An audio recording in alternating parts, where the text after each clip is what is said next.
Hello, everyone, and welcome. My name is Julie Mann. I'm also known as the Habit Fixer, and I love helping women over 50 to feel amazing and also have self-confidence. And I do that through EFT, which is a simple tapping technique, nutrition, skincare, and digital products.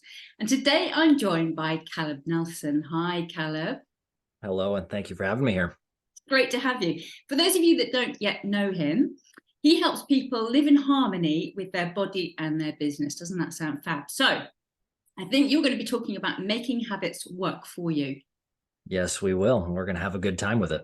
We are. Awesome. So I'm going to hand straight over to you. Cool. All right. Well, let's have a party. Hello, beautiful humans, who everybody who's listening for wherever you're at in the world. Today, I want to talk about, like I said, how do you make habits work for you? But the subtitle to this is how to win on your worst day. Let's start with some of the bigger problems that people face when they are going on, let's call it their transformational journey. Often people come to me when they're low on time and energy, and that physically manifests into usually some weight gain, some chronic pain, things of that nature. So most people, when they go into that classic crash diet life cycle, the problem is they try to construct the perfect diet, the perfect workout regimen. It's got a laundry list of 10, 15, 20, 30 different things. And you have to have this immaculately programmed nutritional thing with the scales and the measuring and the weighing and these foods are good and these foods are bad. And it gets overwhelming. Because what happens is day one, when you're super motivated and you're super excited because you just came off a really low day, you're like, I'm turning this whole ship around. Let's burn the ships and let's go ashore.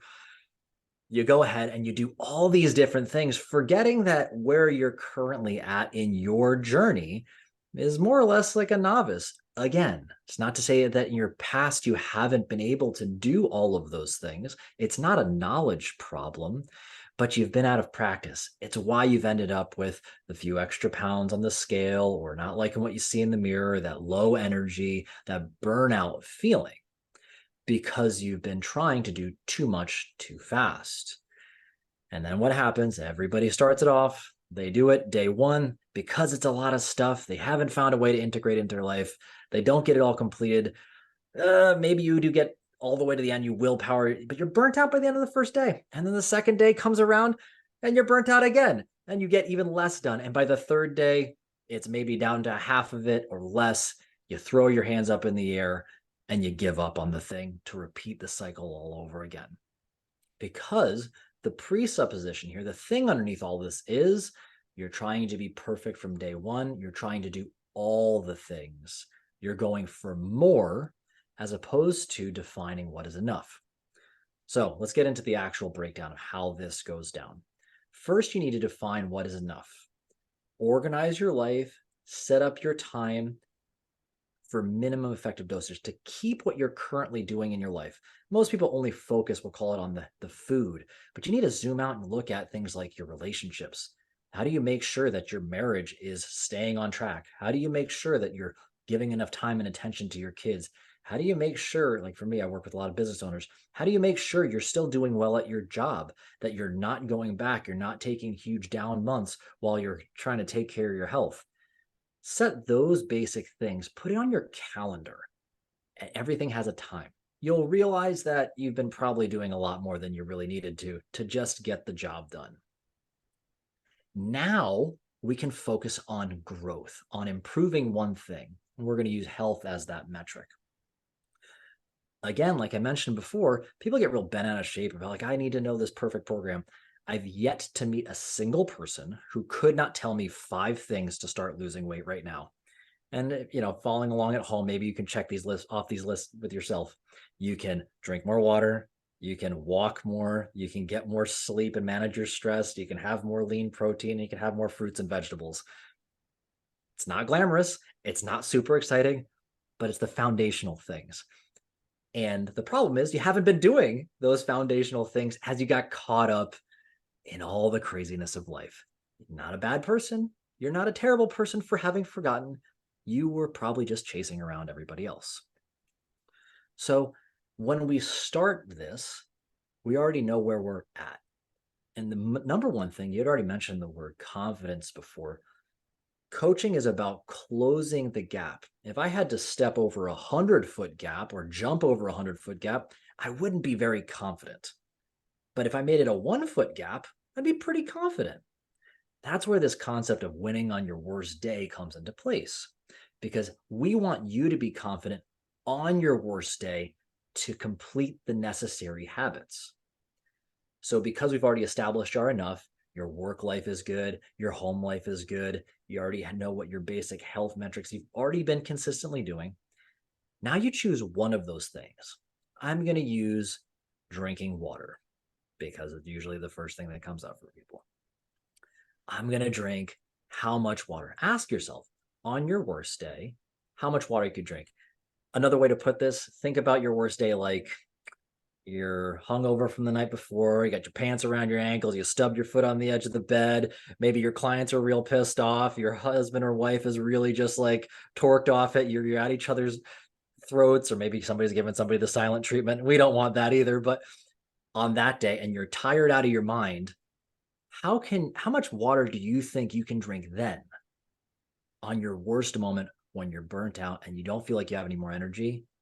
What are you confident that you could go, whoop, check the box and I did that? Is it 3 glasses of water? Is it 5 glasses of water? Most people end up around a gallon of water a day, or however much that is in liters if we're going by the metric system. You choose that number because now when you've said that and you've committed to that, confidently, you already know when the worst day comes up, you can do that. Everything else, because you're planning for the worst, where most people are only think about their best day when they're on the top of the mountain and they're celebrating and got the medal around their neck, and that's those great days. We've planned for the worst day.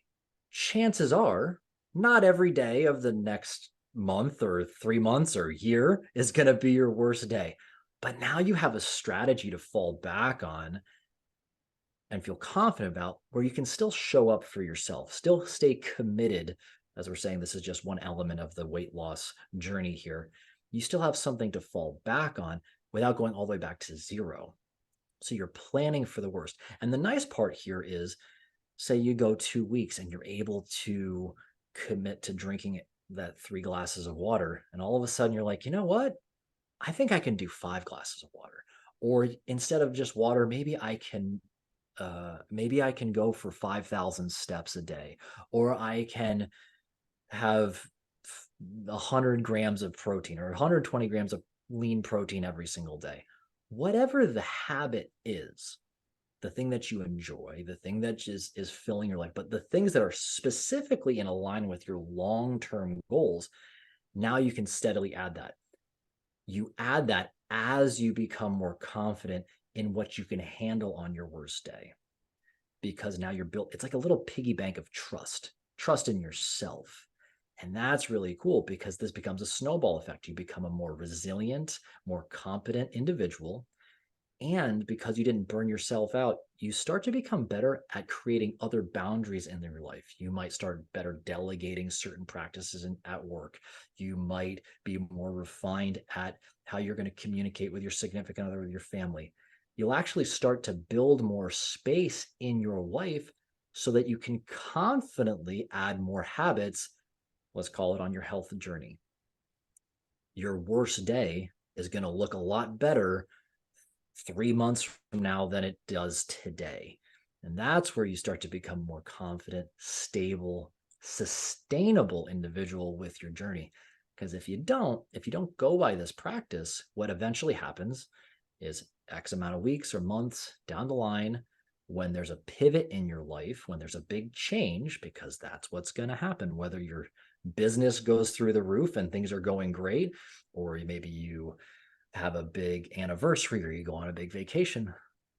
If you don't have this stable foundation that you enjoy to come back to, you're going to lose all of your results, because it was so predicated on being quote unquote perfect every single day. And nobody's perfect. You had mentioned that before we hopped on here. If one of us stumbles over our words, we're just going to let it be, because we're human beings and we should be human beings. This is accepting the fact you will not be perfect, but we do need to have a plan for that. So that'd be my challenge to everybody. Make your habits work for you. First, make space for the thing that you want. Set these minimums at other places in your life, like I said before, in your personal life, with your relationships, your friends, your family, your significant other. Make that space, make that time for your minimums in your work life with how much your sales or your marketing or your team conversations or you're with your clients. And then all that extra space you can focus on controlling and developing mastery, improving yourself on your worst day, and steadily adding those skills and practicing those new skills as you become more confident. That's all we got for right now. Hopefully that's pretty valuable for you. And I know for me, I beat myself up if I'm not perfect. I got that perfectionist complex that just drives me nuts. And that's not a real thing. That's not a real thing. That we can strive for greatness, but we need to find a way to build a solid foundation underneath us. Oh my goodness, Caleb, I love the way that you've talked about that. I mean, I spent many, many years starting and then binging and doing all sorts of things that didn't work. But it is that, isn't it? It's doing things in bite-sized chunks, one step at a time. And, you know, it's consistency always pays off no matter what we're doing. So it's the things we do every single day that then create big change rather than expecting to have a big change immediately. It's just not sustainable. And that was so inspiring. I'm sure there are many people who really want to find out more about what you do, and I mean, you do many things. I'm going to put all your links below this video. But the other thing I want to mention is that Caleb has a brilliant podcast called Naked Sunday, and actually that's how I came across Caleb, and it was an absolute joy. And that was really kind of an opportunity for you and anyone else on the call, just to kind of let loose, isn't it? Just be real and raw, and yeah. All about being naked, right? Maybe not literally, but figuratively at least. We got to be authentic. We got to be real. So yeah. And we're gonna have you on the podcast too. So we gotta make sure that I would absolutely love to. So thank you, Caleb, for those words of wisdom. And thank you everyone else for watching. Remember, all the links are down below.